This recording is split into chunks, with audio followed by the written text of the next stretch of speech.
aportó, digamos, para la discusión?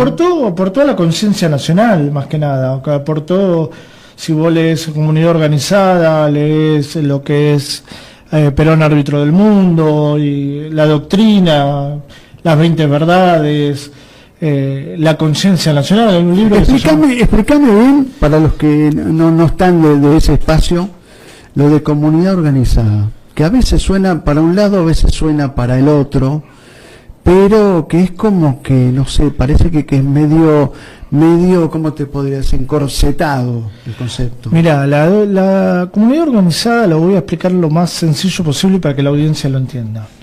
La comunidad organizada implicaba no solamente en generar empleo, sino en generar una conciencia de clase, una conciencia social, que el vecino pensara en el otro, en el de al lado, y construir esa base de esencia de cómo está el prójimo, qué le sucede, en qué se podía ayudar, generar una conciencia de unidad, de unidad de cuerpo, porque de unidad de mente muchos ya sabían lo que era el peronismo, pero la comunidad organizada llevó a que un pueblo se pudiera organizarse por sus propios medios, que no solamente necesitaban del Estado. Está. Desde lo que es justamente lo que ustedes llaman organizaciones libres del pueblo. Exacto. ¿Viste cómo exacto. Las organizaciones libres del pueblo no son organizaciones sociales, ¿no? Son organizaciones de cuerpo orgánico, que se organizan de modo voluntaria o involuntaria, como pasó con el terremoto de San Juan, como pasaron con ciertas cosas. Bueno, yo escribí bastante sobre el tema voluntariado, por eso sé que hay organizaciones sociales y hay organizaciones voluntarias, ¿no? Voluntariado es un tema justamente... Por eso hablamos de organizaciones voluntarias y involuntarias. Hay algunas que son creadas para hacer política rentada.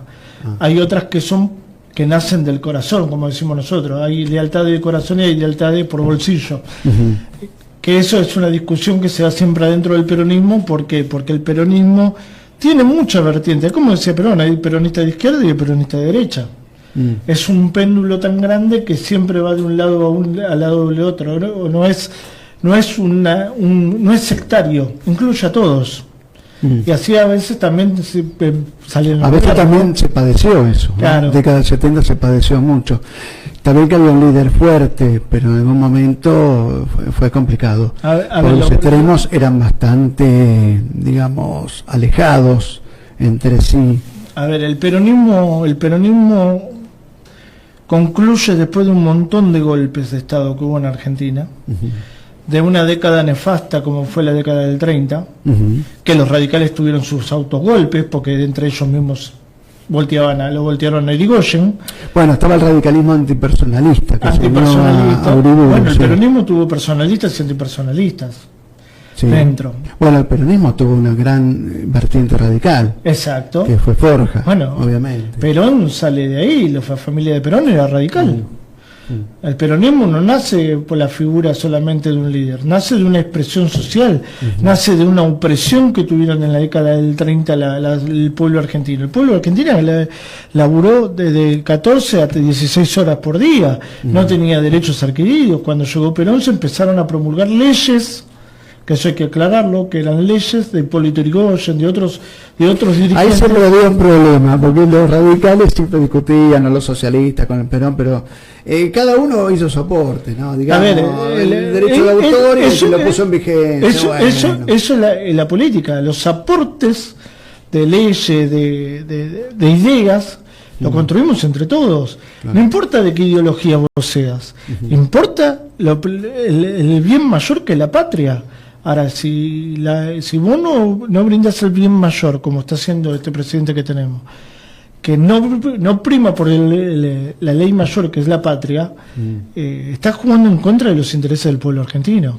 Tengo la pregunta que me hice al principio del programa. ¿Esta situación económica le pegó en la línea de flotación al presidente y a los que estaban casi incondicionales con Milei? Le pegó en la línea de flotación, sí, sin duda. No solamente a los incondicionales o a los que están del lado de la oposición, le pegó a las pymes, le pegó a las cooperativas, le pegó a las mutuales, le pegó a los grandes empresarios, le pegó a los terratenientes, le pegó a la clase media, a la clase baja.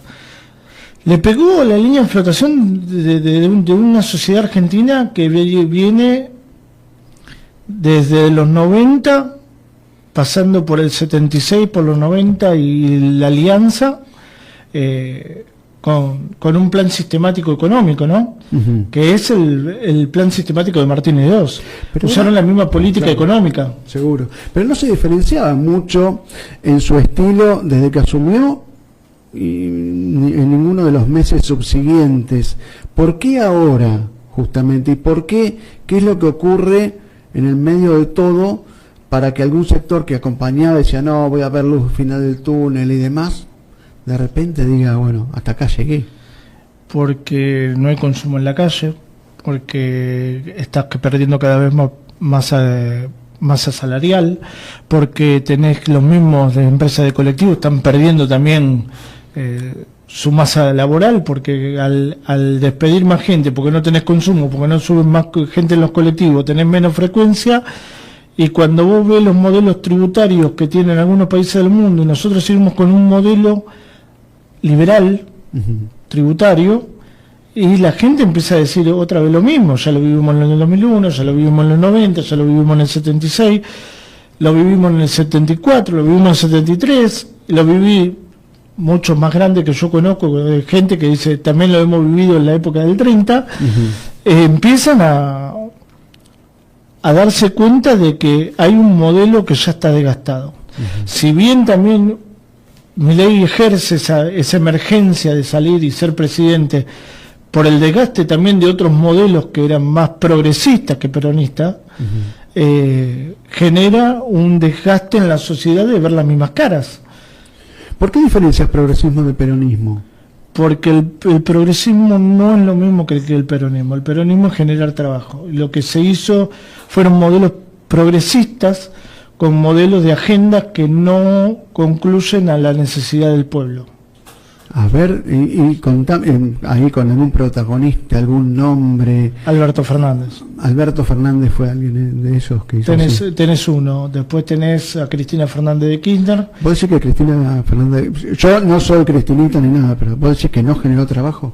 No generó trabajo, generó cooperativismo con economía solidaria. Yo, desde el momento que he trabajado en el INAES, he visto cuánta cantidad de cooperativas se le daba a las organizaciones del MTA y a muchos que generaban planes sociales, y mucha gente venía a quejarse al INAES de que la cantidad de gente que decían que trabajaba en las cooperativas no trabajaban.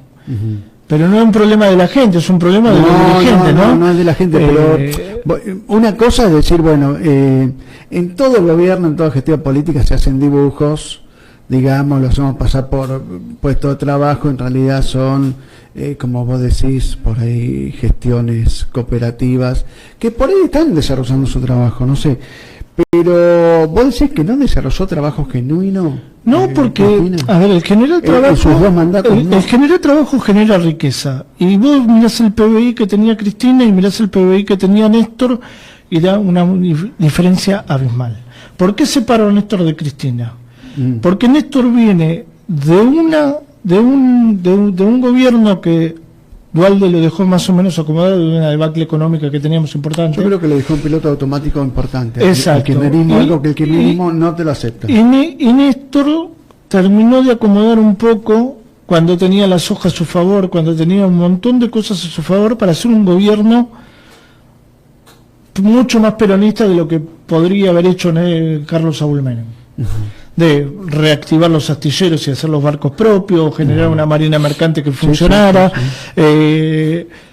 industrializar el campo como se tendría que haber industrializado, no haber ido a pelear contra una 125 que no le resultó en contra de ese gobierno, no generar leyes tan drásticas contra las empresas, haber generado más control al empresariado para que tome más gente, para que puedan reinvertir, para que puedan rediseñar, y no se tomaron esas medidas.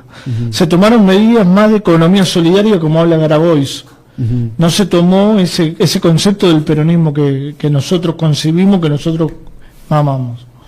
Bueno, y eso te lo dejo porque nos vamos a ir a la última tanda. Te la dejo picando. Y vos decís que esto de la economía solidaria, de los puestos de la economía solidaria, que no son puestos reales de trabajo, digamos, obedecieron más a una tentación política electoral que a otra cosa, pero me lo contestás después de esta pausa. Dale.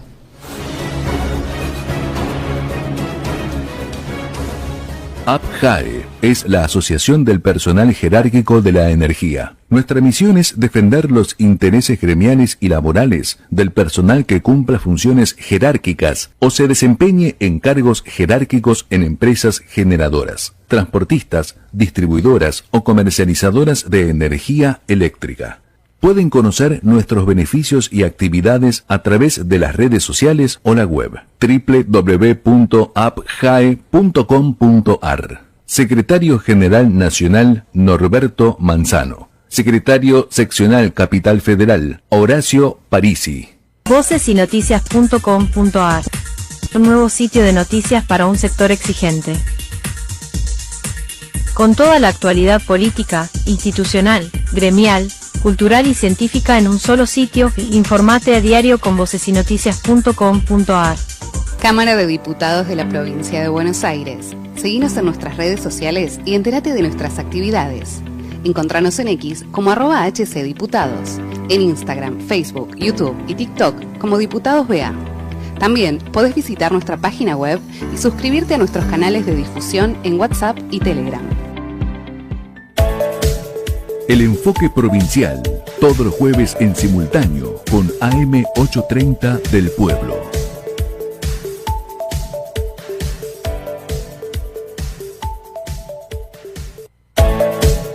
El enfoque provincial, todos los jueves en simultáneo con AM 830 del Pueblo.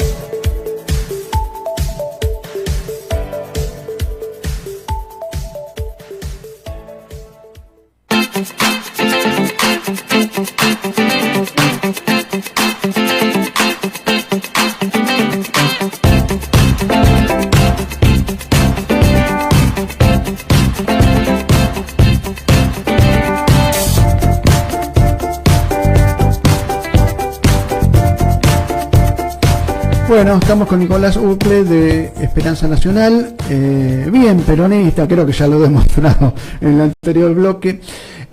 La pregunta que quedó bollando es si durante las gestiones del kirchnerismo hubo políticas de creación de puestos con un sentido más electoralista que otra cosa.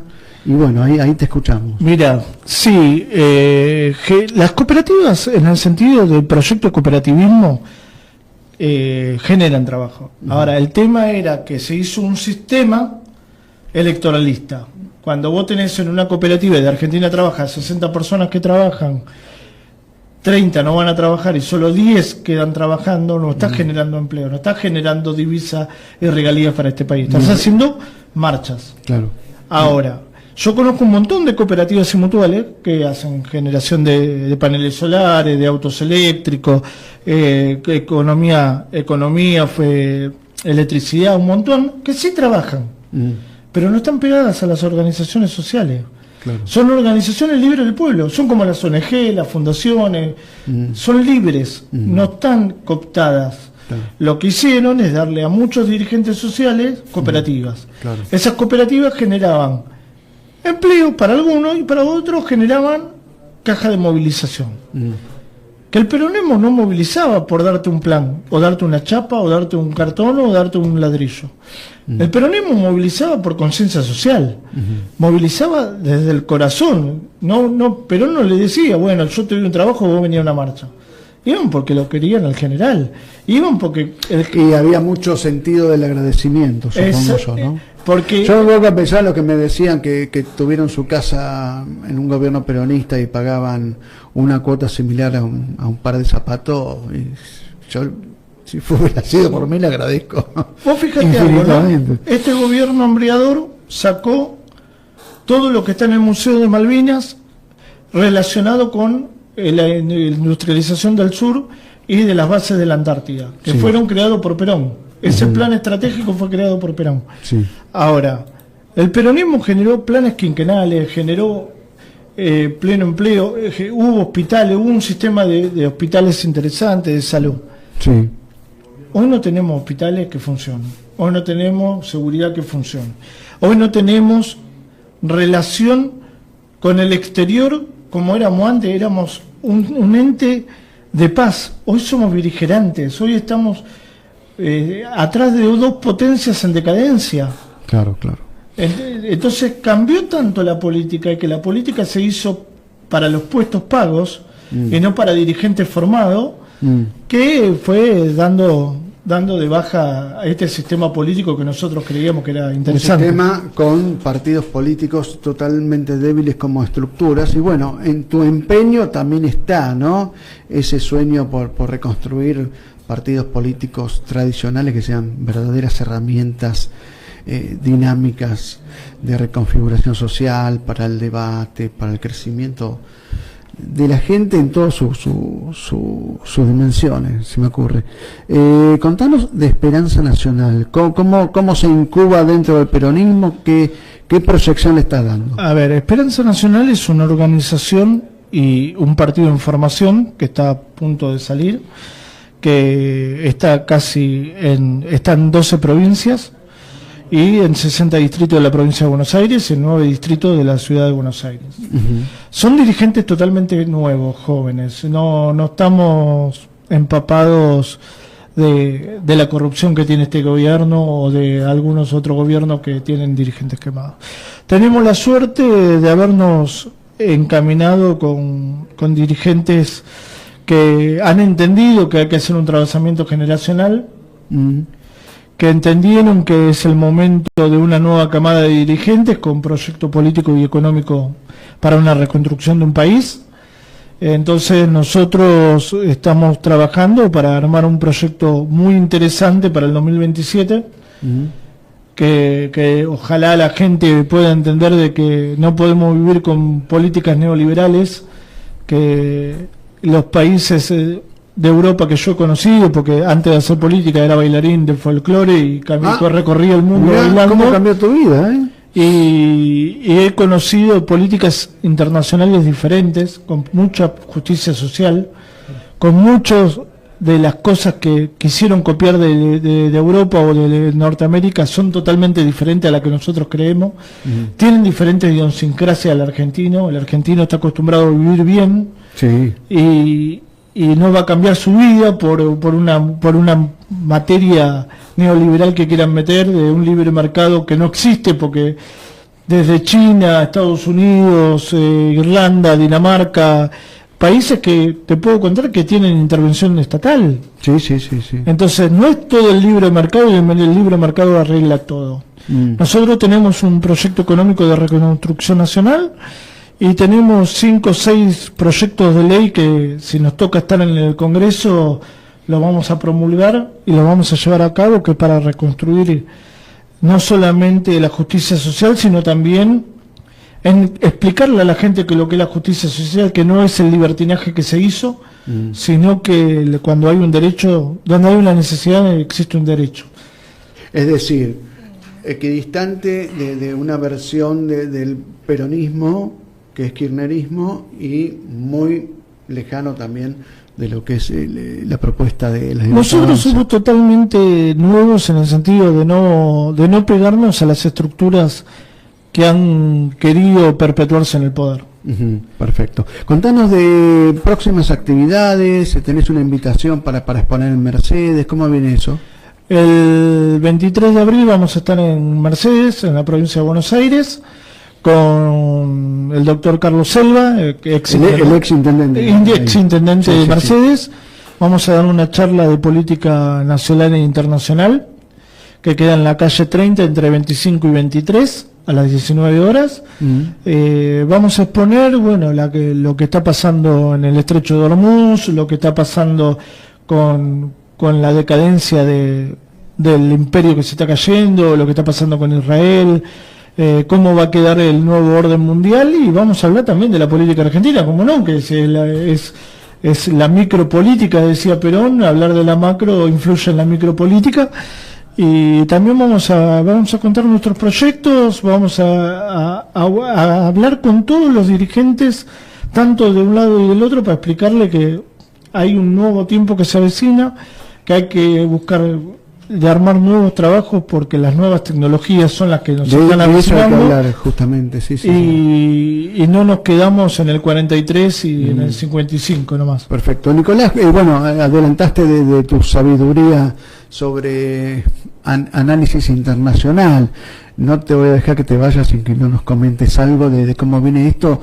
Un alto el fuego que ahora parece que se interrumpe, pero subyace todo lo que es la economía, el petróleo y lo que es la influencia del dólar en el comercio mundial, ¿no? Mira, lo que pasa que lo que pasa en el mundo internacional, el estrecho de Hormuz sigue cerrado. Uh-huh. Se iba a levantar hace 24 horas atrás por un acuerdo que tenía Irán. Irán propone 10 puntos interesantes, que era quedarse con el estrecho de Hormuz, manejar el sistema de comercio internacional por ese estrecho, el alto al fuego en Líbano, que se estaba metiendo ilegalmente Israel.